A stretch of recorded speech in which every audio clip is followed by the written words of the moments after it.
Donc le plus important, bisonnier sur tout élément. Même pas d'amis, papa, tout élément. Tout ça, les salades, tout son gana. Et moi, nous vivons tout le monde pour les légumes, mais tout ça, du moment où on est en vie.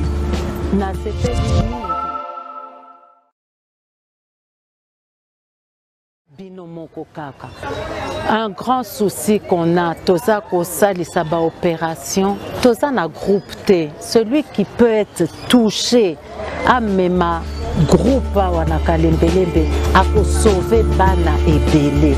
Tozo deux fois, tozo coopérer, il faut arrêter parce que le groupe ne marche pas. Courant et ya que on peut pas se fier na courant, toza pour se fier plus na groupe.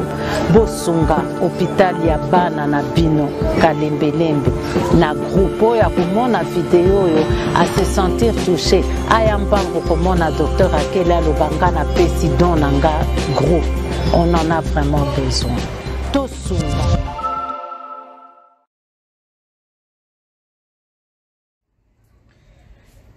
Bonjour à tous, si vous aimez vous informer et savoir ce qui se passe un petit peu partout dans le monde, surtout faire le Congo-ça, hein, je vous invite à faire comme moi et abonnez-vous sur Koulimedia TV, notre chaîne, et likez, partagez les vidéos et surtout restez connectés.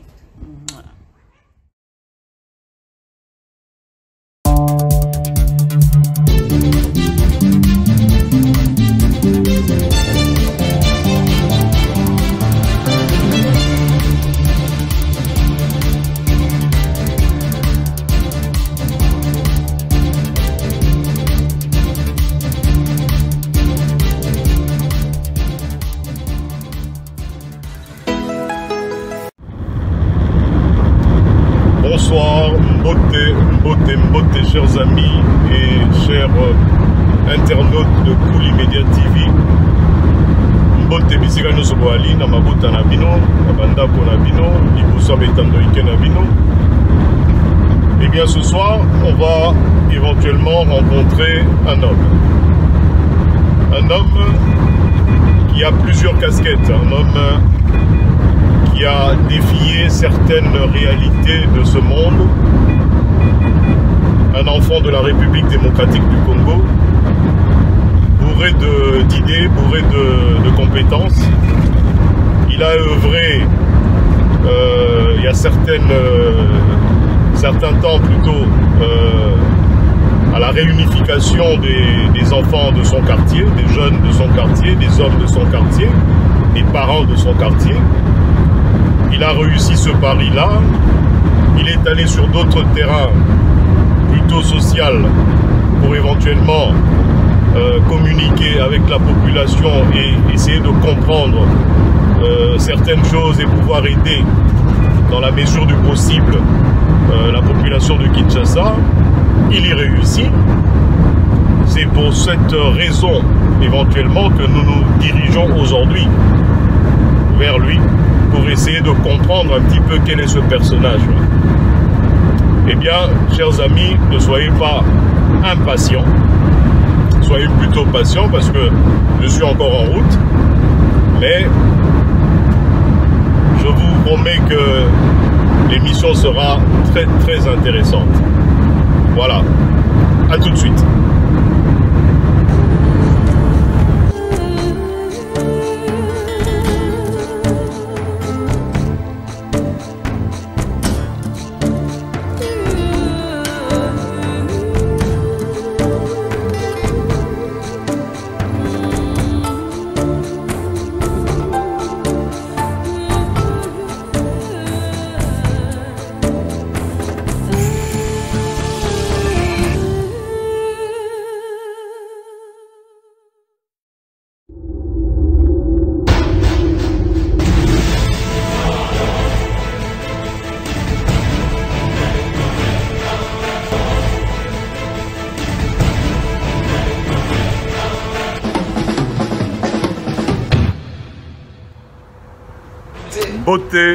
Mbote, bandeko nyonso à Koulimedia TV, la chaîne de l'excellence. Toujours. Comme je vous ai dit tout à l'heure, l'ère Nazaki Nanzela. Aujourd'hui, on devait recevoir, puis on reçoit le commandant Guy Gallet, le rassembleur, Gigale Gataga. Le personnage tant attendu, Obozo Kalelo, Marambezo Lika Ebele autour Naye, mais Tontoeba, c'est qui? Gigale Azanani, Gigale Aoutiwapi, Gigale Bazorolobela partout, par-ci, par-là, à travers Asbel Naye, Oyobatio Soayebi Lelo Kinshasa Oye, et Outi Naïde Nini, Yango te recevoir pour la binonio sopé pour biso Lelo Toyokaye, Monsieur Gigale Gataga. Monsieur Gigale, bonsoir. Bonsoir Thierry. Bonio. Non, ça va. Kimia. Kimia Ezali. Oui, Kimia. Ba internaute na biso, ba bengi biso, ba tuni biso, éventuellement pour tout le monde dans les réseaux sociaux, ozoleka moi mingi mikolo yo, au type à travers ba déplacement na yo, ou to ebi biso nyoso. Ozala lelo na Australie, lobi ozala na Amérique, lobi kuna na Afrique, donc toujours entre deux avions. Qu'est-ce que l'on peut savoir sur Monsieur Gigale Gataga? D'où viens-tu? Qui es-tu?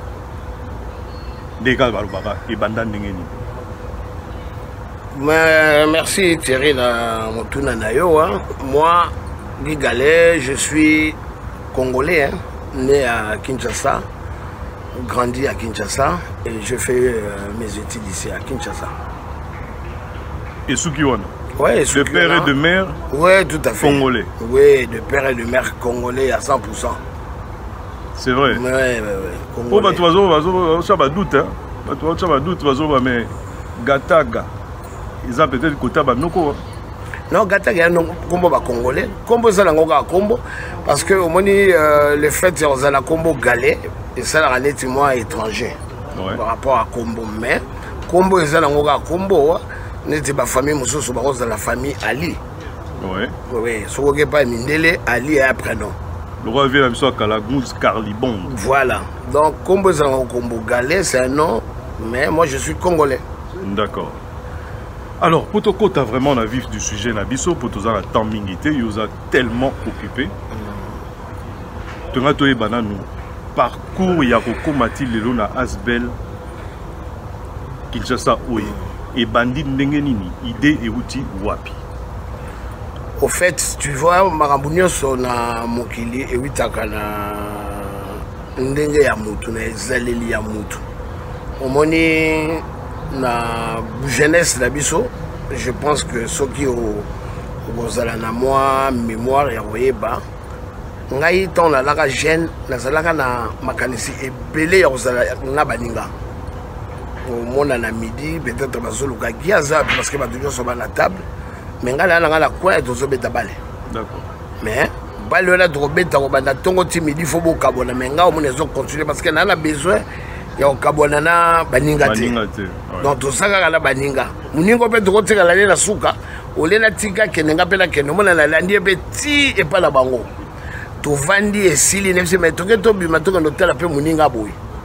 Donc makanisi wana eza peut-être eloko moko ya kobotama kolinga kozala toujours esika baninga bazali même la famille hein, les frères ils peuvent témoigner. Nous avons toujours besoin de l'esika batubaza. Si on a monité à la guerre au Lukaï, mais on a monité à la pointe à la ligne. Donc c'est vraiment un logo mogo ça katinanga. D'où l'appellation justement, il y a le rassembleur. Oui, il y a le rassembleur et Witibongo hein, parce que et ça appellation moba pesakio to yomoko omi pesakio. Non. Appellation le rassembleur et banda boye. Ngai nazalaki na ndako.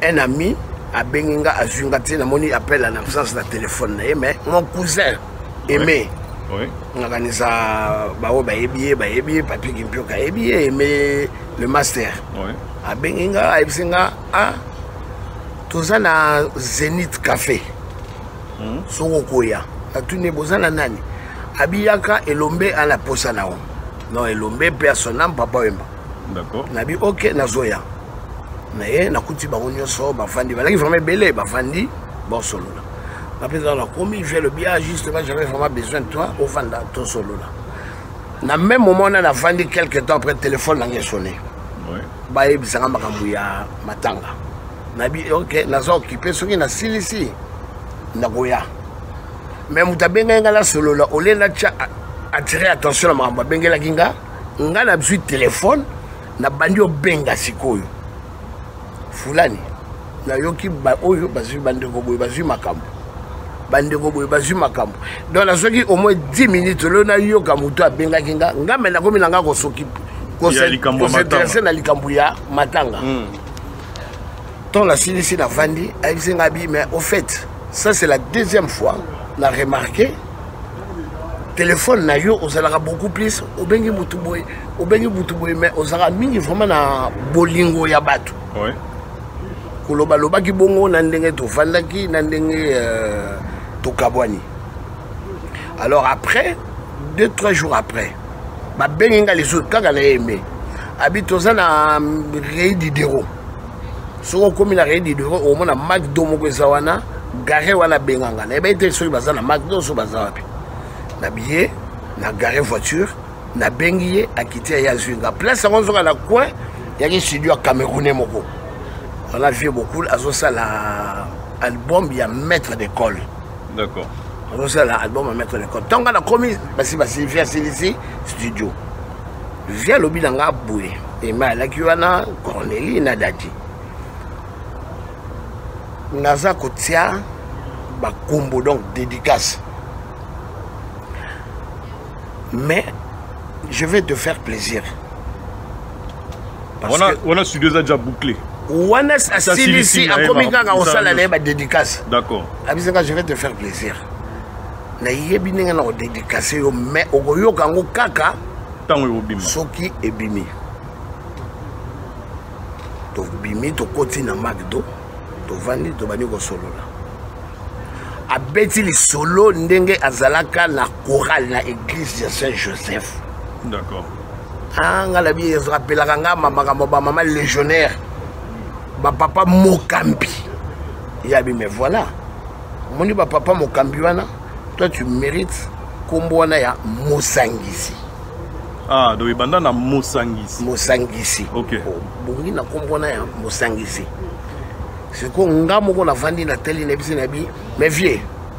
La place otia Mosangisi. Tchongo ka les rassembleurs. Abi mais les rassembleurs oui.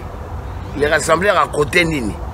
Mais vie, la charité bien ordonnée commence par soi-même. Puis ça va natif yambinza. Yevio ba bien à Monticule. Ndio moniti ya sala ya ndenge. D'accord. Oza ba casquette belé ba internaute na biso bazolanda biso. Parcours na yo na cadre ya kozala le rassembleur. Ebandi wapi? Ah ebandi kala. Ebandi kala parce que oyebi na 80 na 81 on était de jeunes, hein. Donc, Vanda Moukonsoboye n'a point pas Idrissa. Nabi Abdoulaye, Nabi Fortina, Nabi, mais est-ce qu'il y a moyen de Sambongo, mais tout c'est un appel à bande de quoi quartier. Tout ça a fait. Abdoulaye, c'est un fait, j'ai tout ça en Wabi. Nabi, mais bande de tout ça à mes parents. Le gars, papa Idrissa, il est mis à ma chaîne. Babi, ah, yo, mais dans le soirée. N'est pas papa Idrissa, papa biso to ni to ça la fête. Ah, bozumbongo wapi. N'habite to ça la ramo ba économie na biso mais ba mikolo ba soutenir biso. Ba prof André Kinzunga ba soutenir biso, ba vieux Jean-Marie Nzesalandu, ba pe biso mbongo to ça les calcul te non. Siko les on a biso so calculer beaucoup plus ba casier sucré. Dit casier sucré, ah fête et pas ba Idrissa. Ici, la base, la jeune fille. On a 81. Na 81, bah, ebele bazala bango ba maré. Maman Idrissa mtasambele biso mikate. D'accord. Maman Idrissa mtasambele biso mikate parce que biso le bito ça la fête, mais tous ba te fête to organiser on ndenge nini. Biso kraka to sombe logo ya komela. Maman Idrissa sel biso mikate, ba sel biso ba soso, sel biso ba boulette. Na ba 18h parce que l'air là pour les biso déjà 18h et ba nyo pusana. Fête. Là-bas la carte. Et Bélé Bazala Mamoula le Baba Ebi. Na 81. Alors tu vois comme en 84. La défunte maman. Abia non quartier moi Bimi Sika. La cité verte. Maman Kati, maman Jolie, maman Dele. A Ebi à le quartier on va mettre ça qui toko. Il faut qu'on ait qu'on visite en haut. Mère Bakela maman Kati va visiter cité verte. Mère Ayo qui vraiment pour ça. Il y a un vent dans la cité verte. compagnie na cité verte. Donc à l'époque c'est là que ceux qui mère là papa bakesika les 3 derniers la défaite Mimi ngai na oyasuka photo kende ouais mikolo po baya basoboya na bango déjà Miki Djoko tuye ndako à côté na ye mais vient insister kaka Yves Ekoya Fernand Ekoya olenda ko tika la siko vite tantine moko abana ko vana balabala na biso alaka zambienne azalaka camarade ya moi si ya défunt général Antonio Ndebo ou azalaka deuxième personne dans Onita Ndebo ko loué en 84 ndako a loué wala pas na biso mais bon umeli pété ba bimi ba songa na bango Angola ndako tika le vite na kena moni misa moko Yombo Georges Mutombo à Bruxelles depuis c'est palais tika le vite tout le monde a basité tout ça pour fumao aujourd'hui déjà ça sous rassemblement mais ndako na bino mais c'est une bonne idée palais ça lango vite Willy Simons Sitou Simon grand frère Willy Simons n'a associé bango déjà l'air wana Willy Simons na frère na Simon bango bok baso mela na bango parce que père na bolango na table na midi so ba foli masanga après c'est bango ba komela na bango ayo ya vraie idée au lieu de ça la fête tout ça lango bord moko ya barastaman ouais parce que ba nga ba reggaeton OK ça va parler ango beta souka la fête 84 hein beta souka la fête voilà na parlé donc en fait ce lundi au mona après 84 91 d'ailleurs ça la lissou fêti na 80 même l'entrée à Afdel na 97 na 97 l'entrée à Afdel la télé la lobby la moni mokili komi mawa et c'est vrai mokili komi mawa bato seka ba konti la mboka on se retrouve plus pauvre zézé bopunza personnel na keko lukaye fa fonctionner dans le bateau na bisi ya moyen to lukesika moko ndenge to tikali boye to sepela to vendre ensemble to le fait tout ça à comprendre batupé bazolanda biso ba comprendre papi Gimpioka y est pas comprendre mais dollars na pointe à comprendre mais toujours continuer dans na katia oyeba le personnage de Gigale Kataga leloyo au komina Asbel ezokendeli na vitesse moko oyo bato bazo comprendre te kotokota na sujet ya Asbel na yo d'où est venue l'idée ya ko créer Asbel wana Kinshasa Oye. Pourquoi le nom Kinshasa Oye? Parce que les gens disent que Kinshasa Oye ils ont regroupé karaté bana ya Kinshasa ni bana ya Ngalema mais lelo ekomi loko la République démocratique mobimba pour besoin implanter ba bureau par-ci par-là mais d'où est venue l'idée et n'engeni ne progresser ti lelo bon au moins Kinshasa Oye à partir ya idée au nazwaka ya kosala na matanga ya la défunte Mimi la majorité ya batu bazalaki na matanga ba natif ya Mbinza Ipen alors na matanga na ye idée ko bima a bana Ipen pourquoi pas tout ça la association et ko bima kombo Abi association de bana Ipen alors l'association Abi tango yeko marché té na vandi na tali na bibo bana Delvo bana Ozone basa d'association na luki na se renseigner oui association zali mais ezo kendeka bien na bibo ça va c'est qu'on a resangisa ba quartier nyonso ya Ngalema Ipen village Pigeon Météo Ozone Delvo Pompage Kinsuka Maluka Jean 23 mais on ça là communauté de Bana Mbinza. Non, communauté de Bana Mbinza. Dans la commune de Ngalema. Communauté de Bana Mbinza. La publicité lango, la annonce ezala ya Bisengo, ezala ya Matanga sur la page ya communauté ya Bana Mbinza. Et page Joana existera toujours. Oui, Tilelo, sur le tali même la page Facebook. Et ça la Facebook. D'accord. On a annoncé que hier et nous avons profité pour représenter la combat Bana Mbinza Nyoso. Ma condoléance à la famille Louawa parce qu'elle va perdre maman hier à la Créteil. Non, na Créteil. Donc annonce nécrologique et ça la page de la communauté à Bana Mbinza. Alors tant on est comme ça la dédicace mon la page de la communauté à Bana Mbinza. Na bani ko cha ba photo Aimé Tumba Montikil Thierry Vita, Montikil. Un ami, Wadeni, Ouais. Denis Moulamba, a commis la messagère, mon frère appelle-moi. Na bengi a ebisingabi. Ah, na moni, aux autres tombola, ma valeur les sous ya binza. Parce que la binza, bon panzana, na witenge na Kinshasa, na moni pe quartier baby bakasi. Tant que le bongo a pesé les sous courage, il y a continuer dans ma cambu ya communauté ya bana binza pour na tombola. Parce que tout l'inga est sa base, les sources c'est quand witi. Donc c'est tout à fait normal tout ça la souci, il y a quartier et c'est quand witi voilà. Alors, tant que l'obi bongo n'a la façon de parler n'a nabi ah yope tombola kaka le même et le gonga la sosala sala ngope la bandala. D'accord. Un ami, un frère, Jean Mouniania.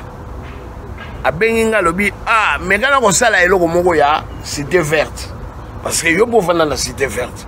Est-ce que vous c'est le mongo ya cité verte té? Mon état quand tu as un problème il y a Covid-19. C'est le moment. Na banda et loko moko oyo koki ko sangisa ba commune nyoso. Mais kombo nini na ko pesa ya na kati. Na jeu téléphone na fongoli na komi Kinshasa oyi. Na bandi ba dédicace. D'accord. Na bandi ba dédicace ya Kinshasa oyi na tali ndenge ekei na yeko comprendre que non. De se retrouver parce que batu baza vraiment éparpillé. La réaction est belée quoi par rapport à la dédicace. En tout cas, mutu nyoso se retrouver à se pelaki parce que mutu muso eza vanda amona moninga mususu kala. Ça fait 30 ans, 40 ans. Amoni photo na mbala moko mona mutu akomi nanga. Ah, na rozo e wapi. Osana ba coordonnées na bi oui na ba coordonnées na mais quand c'est dérangé té bezaka kombo na Facebook. À Facebook. Bonsoir Nekonanga et Medola. Oui, bonsoir. Juste une petite question. Juste car pour l'expérience na OP et l'Oroyo Viva na cadre ya Kinshasa oui. Bon, merci d'abord la question posée. On a fait déjà partie na Katia Kinshasa depuis commencement nango. Alors, on a mis guitare au loba. Et là, on a bakisa moke, on a se donné mingi côté à président Nabiso Guy Galé. On a action mususu ya sala o batu mususu ba comprendre c'est qui Guy Galé, monsieur Guy Galé. Au moni batu belé bazaka na image ya Guy Galé na ndenge mususu peut-être na ba image autant to zala bo mona mais nous trouvons là par exemple na pasaka tant trop na Guy Galé. Na ebi bien, na ebi nenga fonctionner na ebi nenga silika na ebi comment na calmer. Mais eza na biloko mususu ya sala même nga mokoti le loyo. Eza na batu mususu yo. Ça fait peut-être, je sais pas si j'ai la bonne mémoire, 30 ans na mona bangote. Mais c'est grâce à Guy qu'elle a retrouvé Batouana. La soirée mususu Guy attends, c'était en 2011. En 2011. Ouais, je me rappelle très bien. Ton fan là n'est pas grand c'est à Kiki Tumba parce que la réunion a biso presque nyoso. Que ça soit Kinshasa ou que ça soit groupe à Montikil. Nyoso n'a pas grand c'est à Kiki na Bruxelles. Parce que à toi à Paris. Idée banda kaka loko a blague. On a photo créé soirée moko pour la retrouvaille à bana Montikil. To banana pour na biso bana Montikil.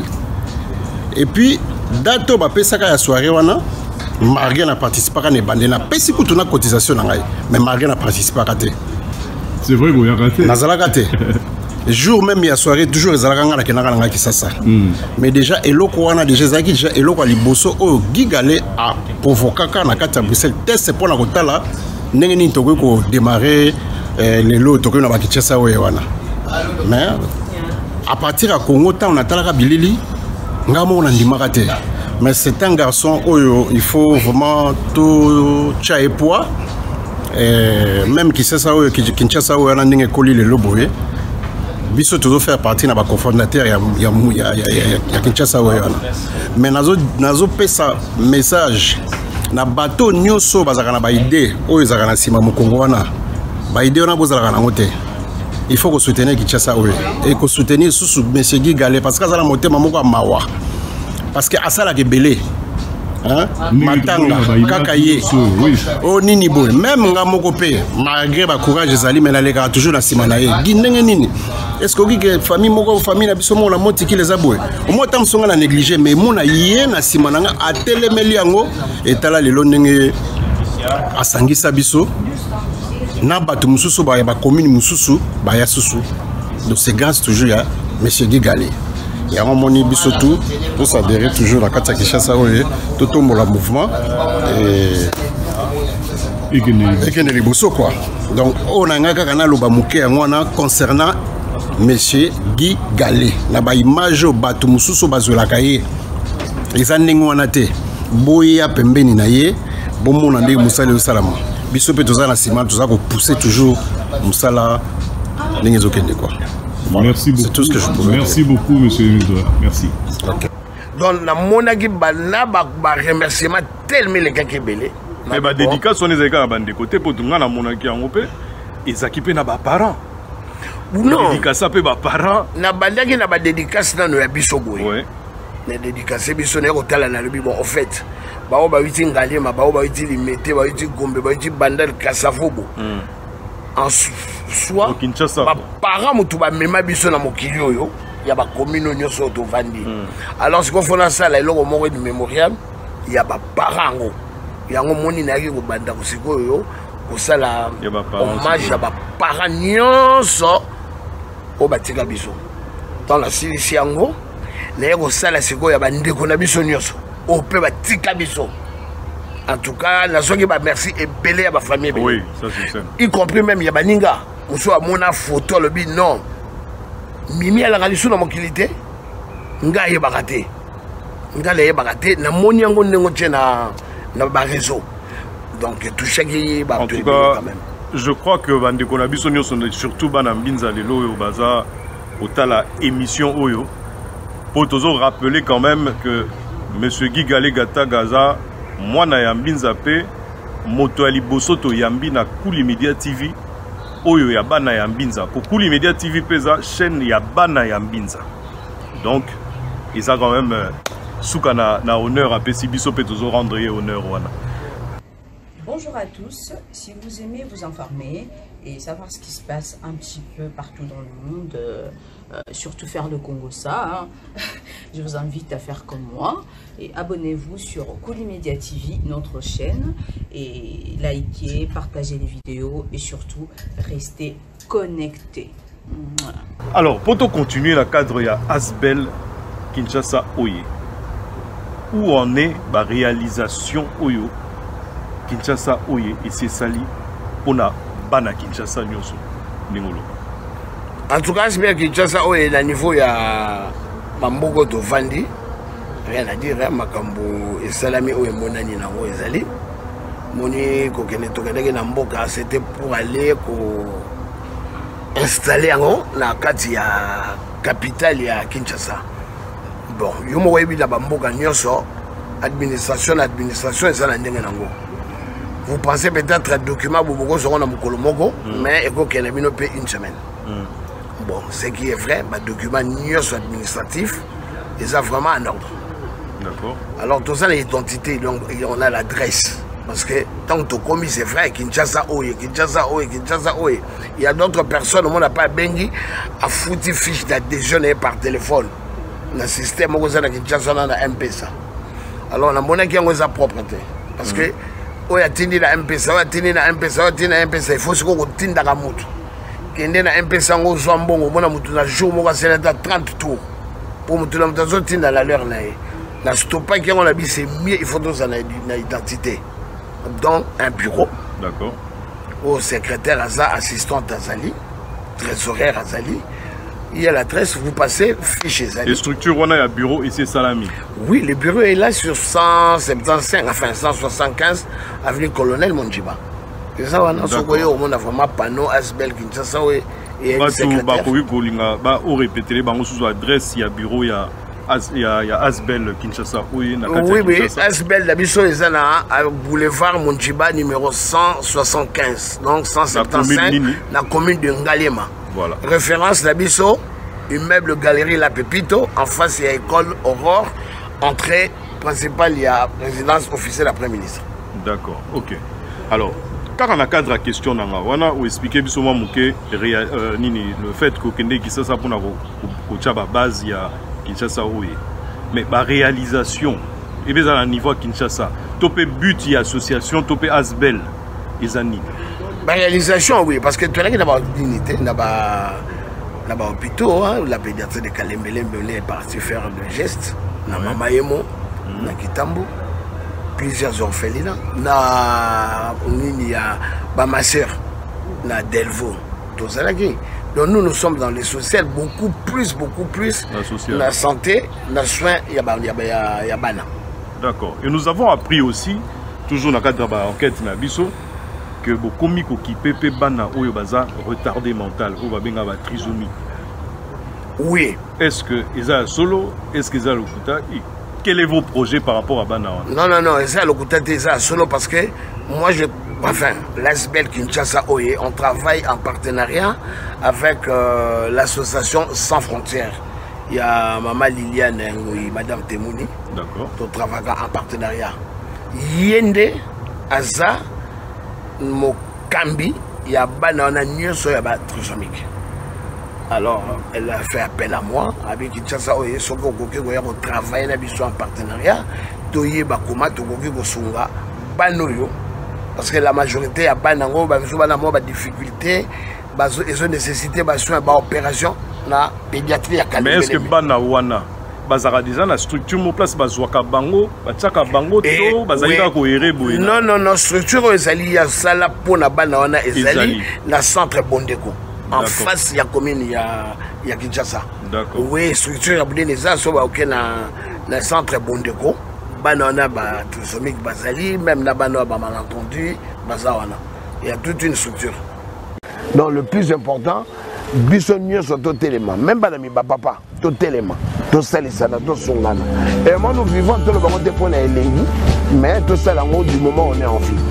Na sepeli mingi ndenge papa Guy aye ko visiter parce que eza pasi lors na komaki na 2018 ezaki vraiment mawa mingi komona dans les conditions nazwaki décision engagement pas décision engagement vis-à-vis ya docteur Akele na koma mendiante na bango nakende kobelela esika nyonso po tokoka kosala na esika oyo un petit bijou pour nos enfants.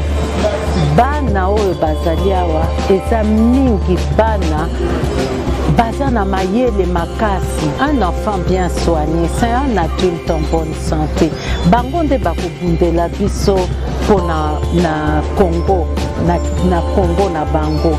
Alors ndenge Kinshasa oye aye awa aye po abelela aza na ba facilité à ouverture mingi aluka même des parrains des marraines pona kosunga ngana yaka na Kalembelembe pona zwa charge ya mwana moko tili wananga mene kokuta na lelo je suis à 750 enfants opérés gratuitement ici à Kalembelembe mais je ne sais plus le faire seul. Nazo benga bino nyonso. Boza na besoin te akoleka na par Association Sans Frontières ou Maman Liliane. Na bureau ana médecin directeur Maman Akele.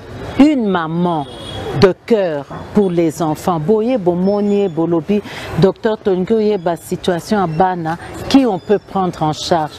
Moko 10, 20, 100 bino moko kaka.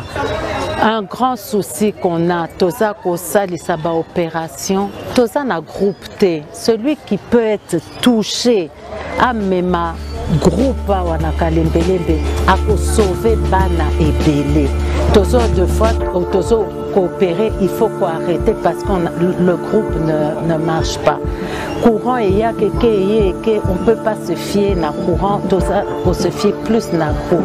Bosunga, hôpital, il y a bana na bino, kalembelembe, na groupe, il y a comment na vidéo, à se sentir touché. Ayamba, comment na docteur Akela, le banga na pésidon, nanga groupe. On en a vraiment besoin. Merci beaucoup, monsieur Guy Galé Gataga. Mais, Tolinga Toebape, tant que vous sali Asbel, Kinshasa Oye, tu as vu que l'association Mingi Namboka Nabiso, bazar appuyé par le gouvernement. Est-ce que Bino na cadre ya Kinshasa Oye Asbel, vous a accompagné par le gouvernement? Est-ce que l'association bazar accompagné Banamboka Nibaïba? Parce que tu as travaillé au sein de l'association, mais bazar a besoin justement, il y a un port où on a payé, Bamikonzi Nabiso na Katipo et Kindara Liboso. Bon, moi je pense. Hein. Il y a aussi l'expérience pour implanter. Mais est-ce que au monique ce qui gouvernement est moi aide moi je pense qu'on me aide c'est ça le problème. Le problème il y a l'union sur la c'est du sérieux. Gouvernement est portant assistant dans l'association. Mais le problème est sérieux à Badou. Ce qu'on s'allie association déjà à la base, l'association nous sommes de bénévoles. Nous sommes de bénévoles. Mais si on a une association au commission établissement privé, comment apporter aide? Même la baninga baza tout autour. Bon, même aide pour la commission et le gomogo yayo. La société. Au commission société privée. Mais ce qui est mon action d'ailleurs, bien la loi tout à l'heure, les associations vivent de cotisations et de dons. Mais les dons on a pour besoin, il faut l'action. So ba Monique Asbel Kinshasa il va soutenir pédiatrie à Kalembelembe. Tout le monde qui va soutenir la difficulté na Kindele. Le gouvernement il va intervenir. Biso ba action de sali côté santé. Ministère de la santé. Et signé partenariat na Biso. C'est pas par plaisir. Pour ba moni action de sali.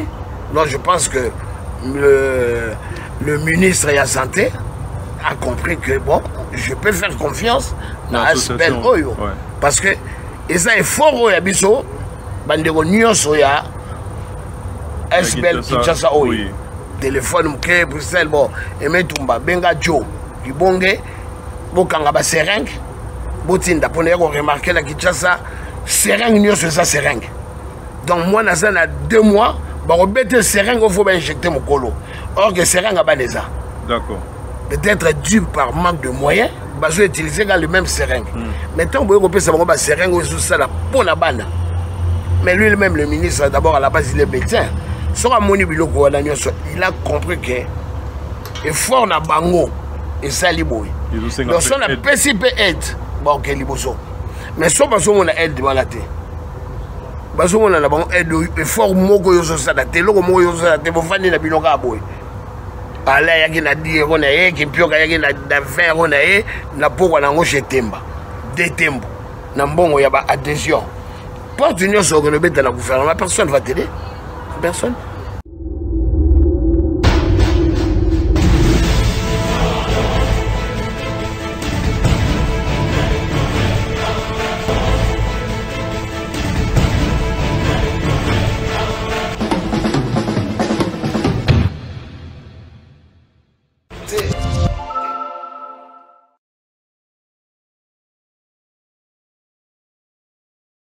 Bonsoir, monsieur le papier Gimpioka. Bonsoir.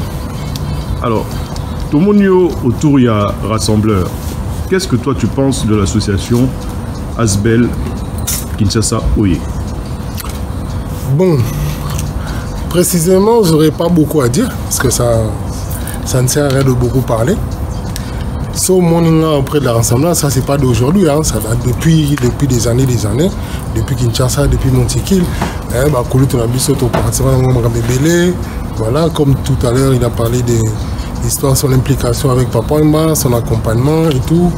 Donc, hormis ça, na Batu Mingi, il y a commune, il y a Mbinza, c'est-à-dire les gens qui étaient un peu perdus, dans Bamboko, dans l'Europe, tu vois.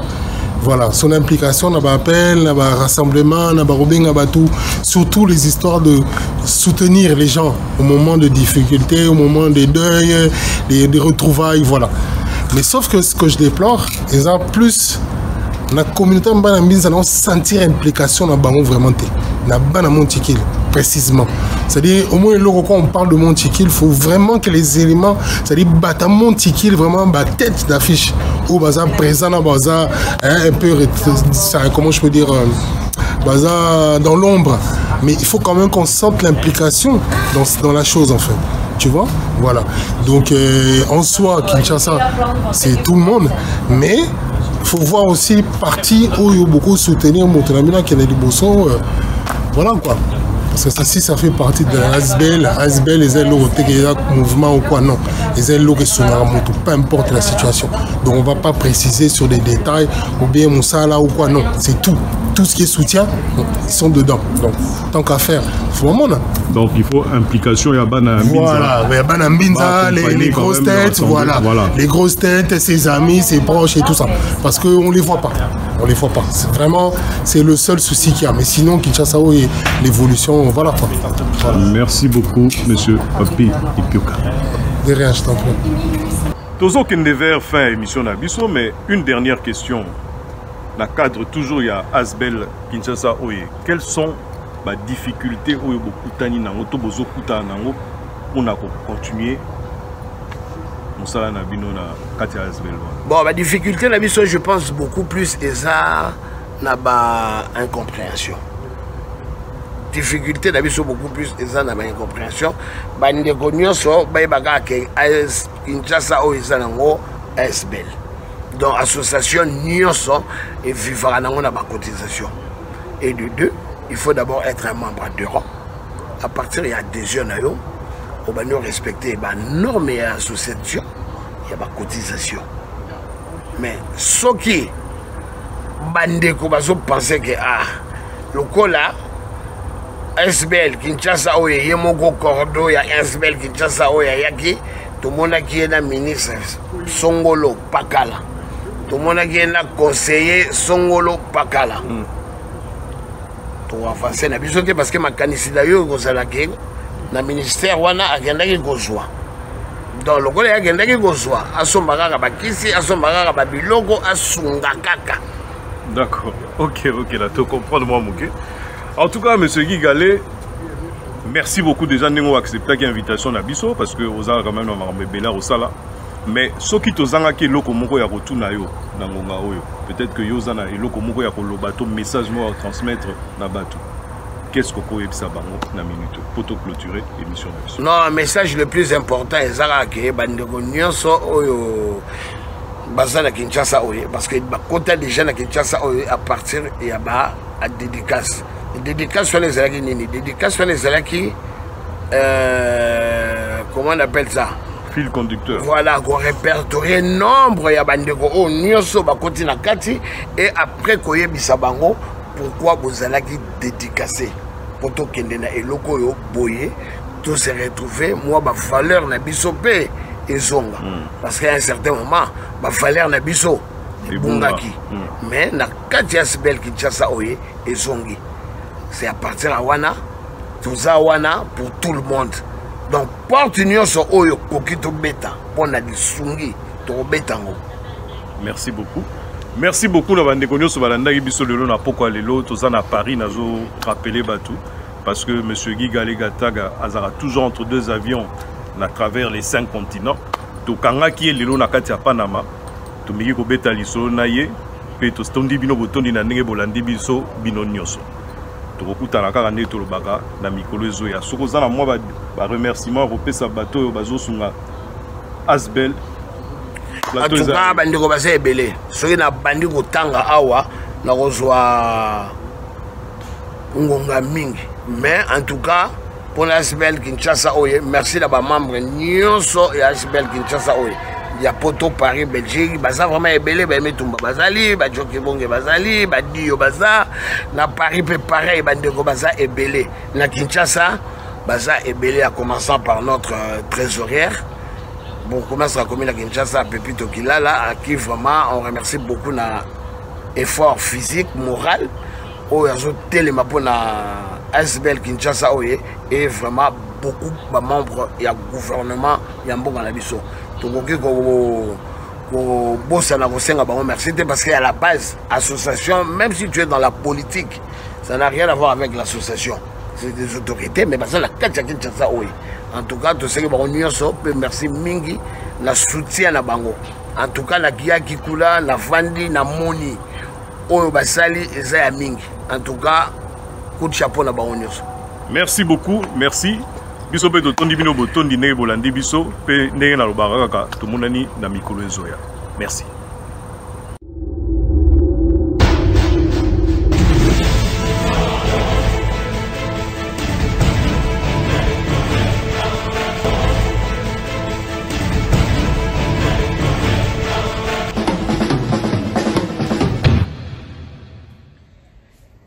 Bonjour à tous, si vous aimez vous informer et savoir ce qui se passe un petit peu partout dans le monde, surtout faire le Congo-ça, je vous invite à faire comme moi et abonnez-vous sur Koulimedia TV, notre chaîne, et likez, partagez les vidéos et surtout restez connectés.